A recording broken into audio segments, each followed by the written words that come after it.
The storm had been building since sundown, crawling in from the west with a steady rumble like hooves pounding the earth. By midnight, it had broken over the valley, splitting the sky with sheets of white fire. Evelyn Carrington woke with a start to the sound of weeping. At first, she thought it was the wind keening through the chinks of the cabin. But then it came again, thin, high, unmistakably human. A child's cry. She rose from her narrow bed, heart hammering. The fire in the hearth had sunk to a bed of glowing coals, painting the room in blood-red light. Rain rattled against the shutters. The cry came once more, muffled from outside the door. She snatched up the lantern and struck the flint, her hands trembling. The light bloomed yellow and soft, chasing the shadows. She reached for the rifle leaning against the wall, habit more than intent, and crossed the floor. When she unlatched the heavy door and pulled it open, the storm shoved against her. Cold rain pelting her face, wind snapping her nightdress tight to her frame. She lifted the lantern high, and there on the stoop stood a girl no taller than her hip. Barefoot, drenched through, golden hair plastered to her cheeks. Her lips trembled as she whispered, "Mama, I couldn't find you." Evelyn froze. The word pierced deeper than the cold. She had no children. Her husband had fallen at Shiloh, leaving her with this lonely homestead and the ache of what might have been. Yet here was this girl, calling her mother with desperate certainty. Evelyn bent down slowly, lantern light flickering across the child's pale face. "Where did you come from, little one?" she asked, voice low, wary. The girl's blue eyes shimmered with tears. She swayed on her feet. "I got lost," she murmured. "They told me to run. I ran so far. I thought you were gone." Evelyn reached out, hesitated, then touched the child's arm. Her skin was ice. "Lord above," she whispered. She pulled the girl inside, shutting the door against the storm. The latch clattered into place. The cabin closed around them, warm compared to the night outside, though Evelyn's pulse thudded in her ears. She set the lantern on the table and knelt, wrapping a wool blanket around the girl's narrow shoulders. "Who told you to run?" she pressed. The child blinked slowly, exhaustion tugging at her lids. "I can't remember." She leaned into Evelyn's chest as if she had known her always. Evelyn's throat tightened. She lowered her chin against the girl's damp hair, fighting back a rush of grief. For one foolish heartbeat, she let herself believe this might be her daughter, sent by Providence. But reason returned quick and sharp. This girl belonged to someone, somewhere. No child wandered barefoot through a storm at midnight unless something terrible had happened. The girl shivered violently. Evelyn rose, set her close to the hearth, and spread the blanket wider. She found a dry shirt of her late husband's and slipped it over the girl's head, rolling the sleeves until her hands appeared. The child made no protest. She sat staring into the embers, lips moving silently, as though reciting something only she could hear. Evelyn poured a cup of milk, heated it, and pressed it into her hands. "Drink," she urged. The girl obeyed, sipping slowly. A touch of color returned to her cheeks. When the silence stretched too long, Evelyn tried again. "What's your name?" The girl's brow furrowed. I don't know." That sent a chill crawling up Evelyn's spine worse than the storm had. She swallowed hard. "Well then, we'll keep you safe till you remember." She told herself the words were only for comfort. Yet, as they left her lips, she felt the weight of a promise she could not take back. The storm battered the cabin through the long night. Evelyn dozed in her chair, rifle across her lap, the girl curled on a pallet by the fire. Several times she started awake, sure she'd heard something more than wind. Hooves on wet ground. A branch snapping. Once she swore she saw a figure standing just beyond the tree lean when lightning tore the sky open. By the time she grabbed the lantern, the yard was empty. Only rain. Only shadows. When morning came, gray and sodden, Evelyn stepped onto the porch with her rifle. Mud sucked at the posts. Her eyes scanned the distance, and there by the fence was the clear imprint of a boot heel not her own. Fresh, pressed deep by the rain. Someone had been there, watching. She returned inside, jaw tight. The girl was awake, sitting upright with the blanket, wrapped like a cloak. She looked smaller in daylight, fragile as a porcelain doll. "Is it safe now?" she asked. Evelyn forced calm into her voice. "Safe enough." But inside, she knew it wasn't. Not if men had been prowling around her cabin in the night.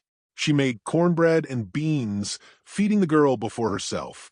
The child ate, with a hunger that told Evelyn she hadn't seen a meal in days.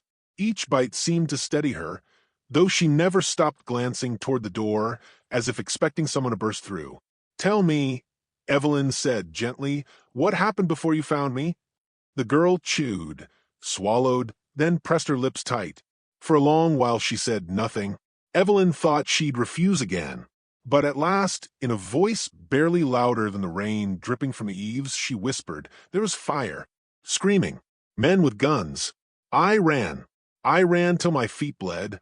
Evelyn's blood ran cold. She pictured raiders or worse, bands of desperate men who haunted the trails, preying on isolated farms. Families had vanished that way. She felt the old grief twist sharper inside her. The memory of standing on the platform when the telegram came, learning her husband was gone. That same pit of helplessness opened in her belly now. But looking at the girl, she set her jaw. Not this time. She would not let this child be lost. All morning, Evelyn debated whether to ride into town. She needed news. Yet, leaving the girl alone might prove fatal. In the end, she saddled her mare and lifted the child up before her. The rain had thinned to a drizzle, and the valley lay shrouded in mist. They rode slow along the muddy track, the girl pressed against her. Evelyn kept her eyes sweeping the hills. More than once she glimpsed movement she could not name, a flicker of dark against pale stone, a crow startled into flight. By noon they reached the settlement, a ragged cluster of clapboard buildings strung along the wagon road. The saloon's piano jangled faintly, though the street was near empty. Folks moved quick, heads down, as if under a shadow. Evelyn slid from the saddle and carried the girl inside the general store. Martha, the shopkeep's wife, looked up, eyes widening. "Heavens, Eve, where'd you find her?" "On my porch last night," Evelyn answered, keeping her voice steady. Martha's expression darkened. She leaned closer. "You heard then? About the Brants? Their place was burned. Whole family killed. Except the youngest girl. Folks say she vanished into the night." Her eyes dropped to the child in Evelyn's arms. Evelyn's stomach clenched. She studied the girl anew, the golden hair, the blue eyes. She could be a Brant. But why had she called Evelyn Mama? And who would kill a family in cold blood? Before she could ask more, the door banged open. Two riders entered dripping rain. They were strangers, hard-eyed, coats heavy with trail dust. One swept the room with a look that lingered too long on Evelyn and the girl. Then they turned to the counter, asking after ammunition. Evelyn felt the girl stiffen in her arms, her small fingers digging into Evelyn's sleeve. "We should go," Evelyn murmured. Martha gave a quick nod, understanding. Evelyn carried the child back to the mare and mounted fast. She urged the horse into a brisk trot out of town, never once glancing back, though she felt the weight of eyes following. By the time they reached the cabin, the sky had darkened again. Evelyn dismounted, heart sinking when she saw the knife wedged deep into her doorframe, its hilt glistening with rain. No note, no words, just the knife, a message clear enough. She pulled it free and hurled it into the yard. Then she carried the girl inside, bolting the door behind them. The fire was stoked high, but the room felt colder than ever. Evelyn crouched before the child, brushing damp hair from her face. "You're not safe out there," she said. "But here, I'll keep you safe, no matter what comes." The girl gazed at her, eyes wide, a mixture of trust and fear. For the first time she smiled faintly, though it was quick and gone like a candle snuffed. She curled beneath the blanket again, whispering, "Don't let them take me." Evelyn rested a hand on her small shoulder. "They'll have to come through me first." Outside, thunder rolled once more, low and distant, like a warning carried on the wind. Evelyn sat back with her rifle across her knees, listening. She knew the storm was not over. Not the one in the sky, nor the one gathering in the valley. And when it broke, it would not be rain but blood that fell. The rain broke by dawn, leaving the valley shrouded in low mist and the earth soft as bread dough. Evelyn had not slept. She sat by the hearth, rifle across her lap, while the girl dreamed fitfully on the pallet. Each time the wind lifted the shutters or the rafters creaked, Evelyn's muscles tightened, her finger brushing the trigger guard. The knife mark in the door still burned in her mind. Whoever had left it knew she had the child. They would be back. When the girl stirred awake, she blinked blearily at Evelyn. "Is it morning?" she whispered. "It is," Evelyn answered, rising stiffly. "You hungry?" The girl nodded. Evelyn warmed beans and tore cornbread, setting it before her. She watched as the girl ate with neat, careful bites, nothing wasted. The child glanced up once, blue eyes meeting Evelyn's, as though measuring if she truly could be trusted. Evelyn offered the faintest smile, though her stomach twisted with unease. After the meal, Evelyn ventured out to the yard. The air was damp, heavy with the scent of wet pine. She circled the cabin slow, scanning for tracks. By the corral she found them. Hoof prints, more than one, churned into the mud. The riders from town or others. They had ridden close, lingered, then gone, but not far. Evelyn's skin prickled. Back inside, the girl had wrapped herself in the blanket like armor. Evelyn crouched before her. "You remember anything more?" she asked gently. "Your family? Your name?" The child's eyes clouded. She pressed her lips tight. Then she whispered, "They told me to run." "Who?" Evelyn pressed. The girl shook her head. Her hands trembled around the blanket. "I don't want to talk." Evelyn swallowed her questions. Pressing too hard would only drive her deeper into silence. Instead, she busied herself, mending harness, sharpening her husband's old knife, anything to keep her hands steady. Yet the silence weighed heavy. The girl's presence filled the cabin with a strange ache, a ghost of the daughter Evelyn had once dreamed of. By midday, Evelyn made her decision. They needed answers. She saddled the mare again, lifting the girl to sit before her. The trail into town was slick with mud, the air thick with silence. Evelyn's eyes roved the ridges. Once, she thought she glimpsed a rider shadowing them, but when she looked again, the slope was empty. The town felt different this day. Tents hushed.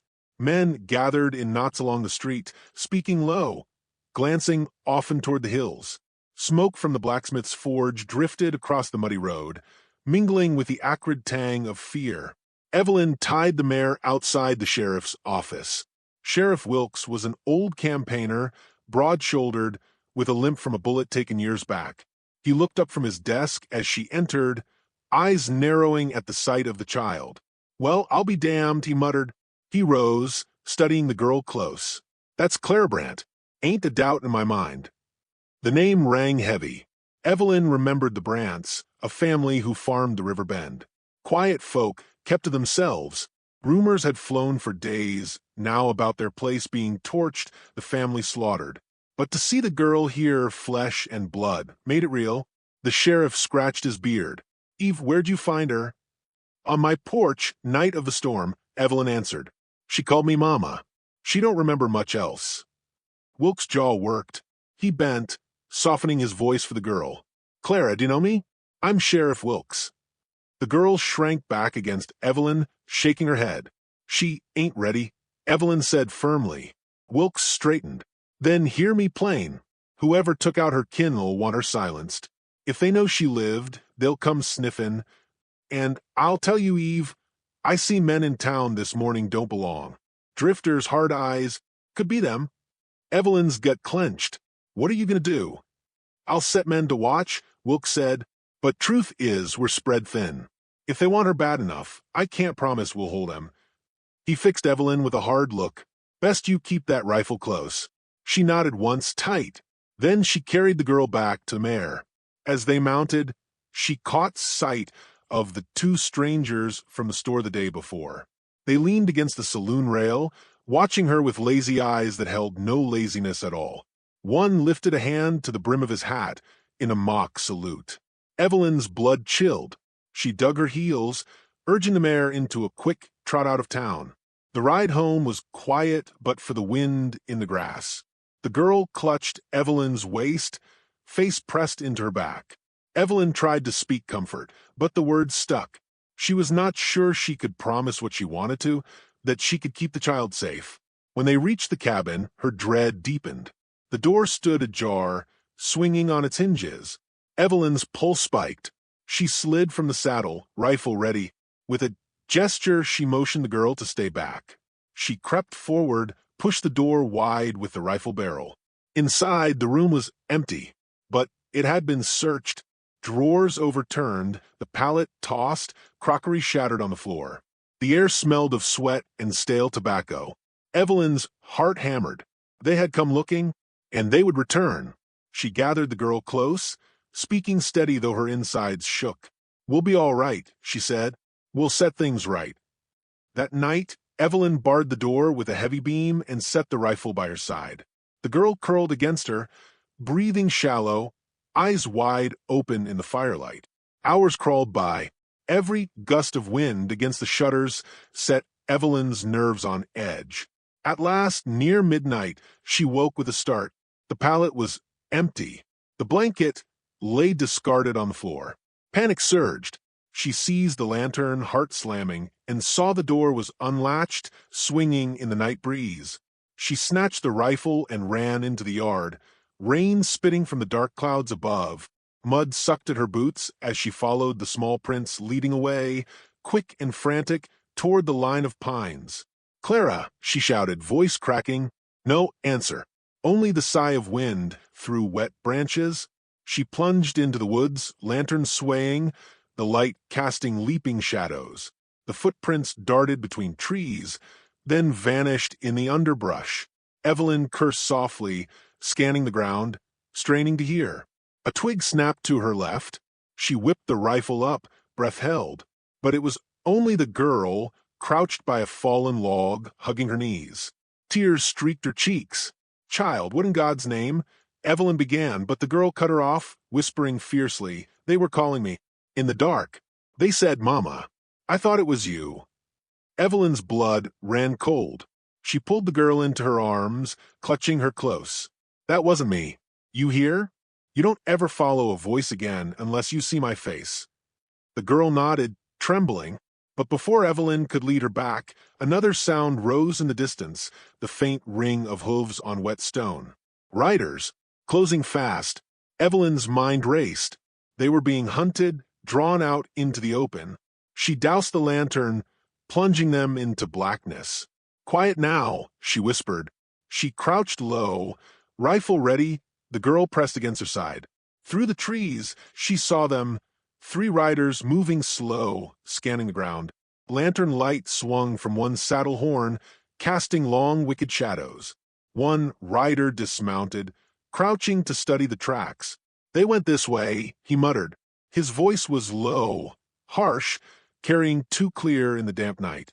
Evelyn's breath caught. She raised the rifle, sighting down the barrel, finger steady on the trigger. But 3 against 1, in the dark, with the girl beside her. It was suicide to fire. She held still, praying the rain would wash the tracks, praying they'd turn aside. The riders lingered, muttering. At last, one spat and swung back into the saddle. They turned down the slope, fading into the storm-dark woods.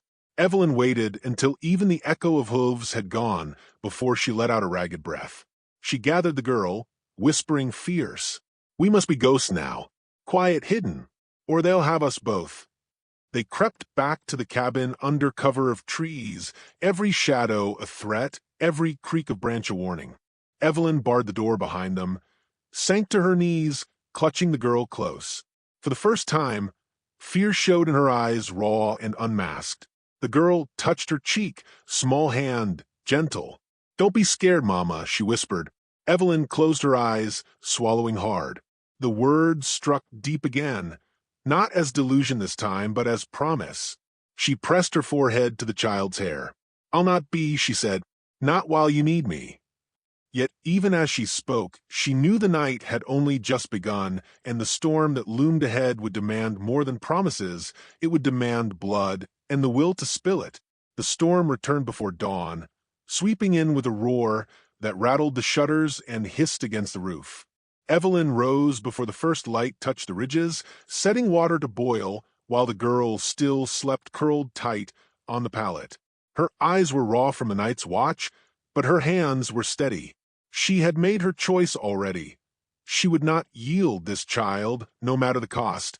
When the girl stirred awake, Evelyn offered her a crust of bread, speaking calm though her blood thudded hot in her ears. "Eat quick. We may need to ride." The girl chewed, watching her with wide eyes. "Are they coming?" Evelyn cinched her husband's old revolver belt around her waist. The leather hung loose on her frame, but the weight of iron was comfort. She met the girl's gaze. They'll not stop until they have you silenced. But I reckon they've never met a woman with less to lose." The girl whispered, "You'll keep me safe?" Evelyn crouched, cupping her cheek.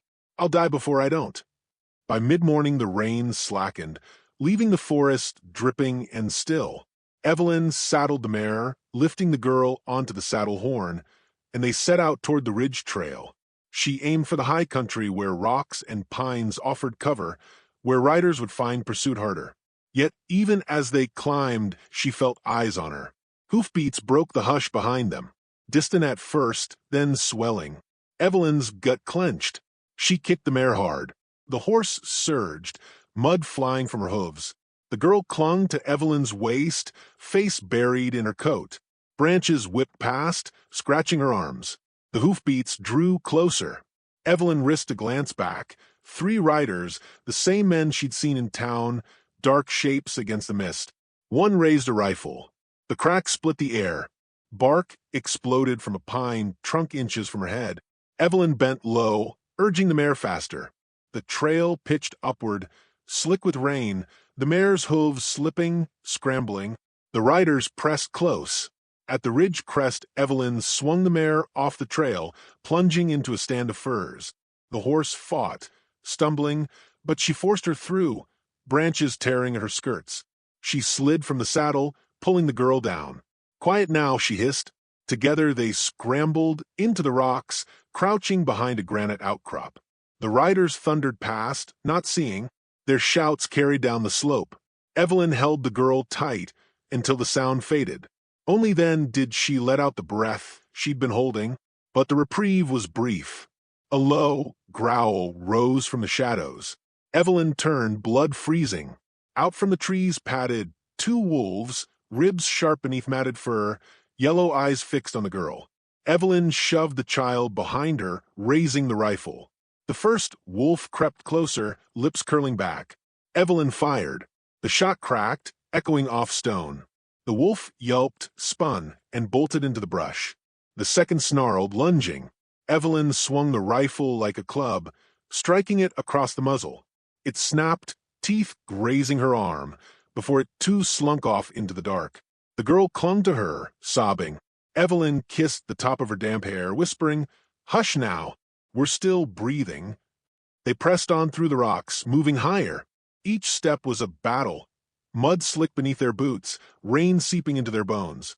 Evelyn's arms ached from holding the rifle ready, but she did not falter. Fear had burned away, leaving only iron. By late day, they reached a hollow where a stream cut through the pines. Evelyn led the girl beneath an overhang, shelter from rain. She built a small fire, smoke curling into the damp air. They shared what little food she'd carried, a strip of jerky, a crust of bread. As the girl warmed, she spoke at last, voice trembling.